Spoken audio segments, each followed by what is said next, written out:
베드로가 11 사도와 함께 서서 소리를 높여 이르되 유대인들과 예루살렘에 사는 모든 사람들아, 이 일을 너희로 알게 할 것이니 내 말에 귀를 기울이라. 때가 제3시니 너희 생각과 같이 이 사람들이 취한 것이 아니라 이는 곧 선지자 요엘을 통하여 말씀하신 것이니 일렀으되 하나님이 말씀하시기를 말세에 내가 내 영을 모든 육체에 부어주리니 너희의 자녀들은 예언할 것이요 너희의 젊은이들은 환상을 보고 너희의 늙은이들은 꿈을 꾸리라. 그때 내가 내 영을 내 남종과 여종들에게 부어주리니 그들이 예언할 것이요 또 내가 위로 하늘에서는 기사를 아래로 땅에서는 징조를 베풀리니 곧 피와 불과 연기로다. 주의 크고 영화로운 날이 이르기 전에 해가 변하여 어두워지고 달이 변하여 피가 되리라. 누구든지 주의 이름을 부르는 자는 구원을 받으리라 하였느니라. 아멘. 오늘 말씀은 취한 것이 아니라는 말씀으로 함께 나누겠습니다. 주님의 사람들이 예수님의 사람들이었죠. 제자들과 여인들과 또 함께 모여서 저녁 기도에 힘썼던 120명의 사람들이 성령 충만함을 받을 때 그 모습을 보고 사람들은 취하였다, 술에 취하였다 이렇게 평가를 했습니다. 여러분, 성령이 충만하면 사람들이 볼 때 취한 걸로 보여지나 봅니다.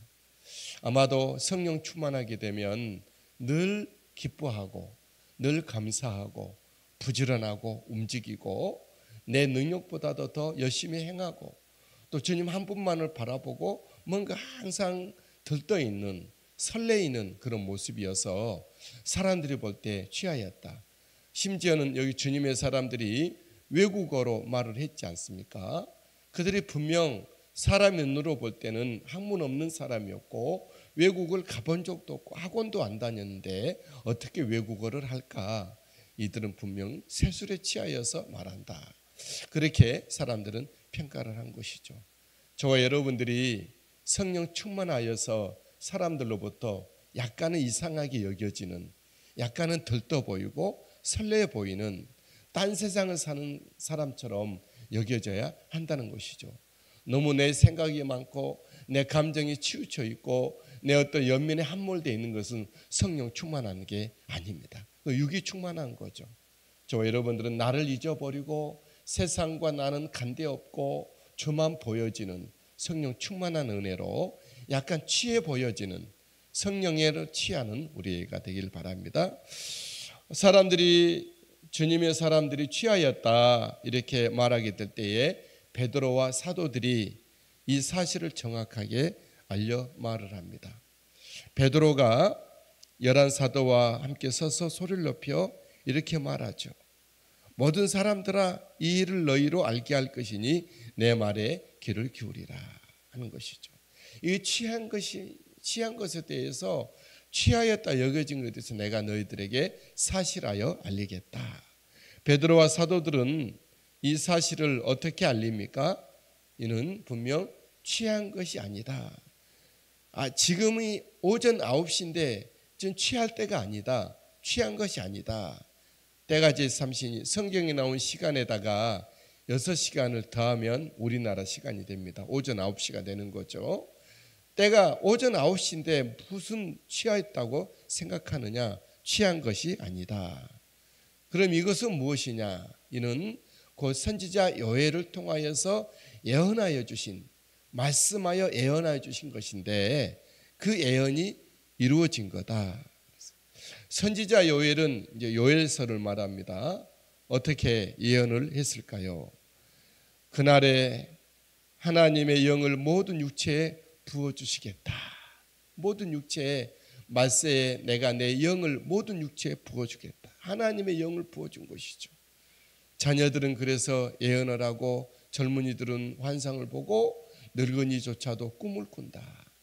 늙은이들이 죽음만 생각하는 것이 아니라 꿈을 꾸고 오늘은 어떤 일이 이루어질까, 어떻게 주님이 나를 쓰실까, 나의 이 기도와 성경이 있는 내 모습을 주님이 어떻게 여기실까 늘 꿈을 꾸는 것이죠.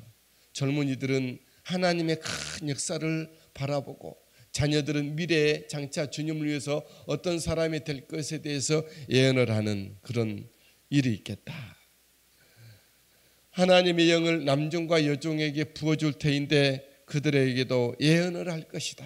예언, 하나님의 말씀을 말하고, 각 나라 말로 하나님의 말씀을 말했잖아요. 예언은 미래를 알아낸다, 점을 친다 이런 뜻이 아니고 하나님의 말씀, 복음을 말한다 이런 뜻이죠. 남녀가 여종이 예수 그리스도의 복음을 땅 끝까지 가서 전하고 말하고 사람들에게 설명하고 설득하고 설교할 것이다, 그런 것이죠. 위로 하늘에서는 기사와 아래로는 징조를 베풀리니 곧 피와 불과 연기로다. 피와 불과 연기로다 하는 것이, 예수님의 피로, 거룩한 성령의 불로, 성령의 거룩한 하나님이 받으시는 역사로 예배가 올려지게 될 것이다. 또한 주님이 다시 오시기 전에 크고 영화로운 날, 예수님이 다시 이 땅에 오실 때죠. 해가 변하여 어두워지고 달이 변하여 피가 되리라. 해가 변하여 이 세상의 영광스러운 것들이 변화해지고 사람들이 찾던 그런 비밀스러운 것들이 변하고 피가 되리라. 이 땅에 예수님이 이 땅에 오실 때 큰 어둠의 영이 역사가 있게 될 것이다. 날이 갈수록 세상은 어두워지고 악하여져 가고 있다는 그런 말씀이죠. 이때 주님의 이름을 부르는 자는 누구든지 구원을 받으리라. 지금 이때다 하는 거죠. 여러분, 말세는 언제부터 시작일까요? 예수님이 재림할 때부터 말세가 시작이 된 것이 아닙니다. 예수님이 이 땅에 오셨을 때 초림할 때부터 말세가 시작이 됐죠. 누구든지 아들이 있는 자에게는 생명이 있고 아들이 없는 자에게는 심판으로 나아간다는 거죠. 이미 심판은 시작이 됐습니다. 그래서 누구든지 주의 이름을 부르는 자는 구원을 받는 구원의 시대이기도 한 것이죠. 심판을 앞두고 구원의 문이 열려져 있는 오늘날 우리들의 지금 현실이라는 거죠.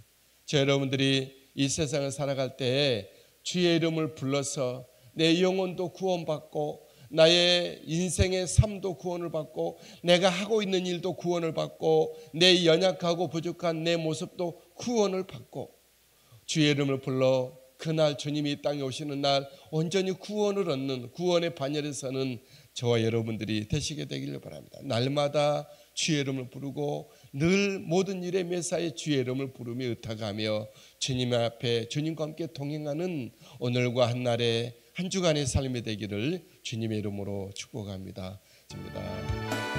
할렐루야.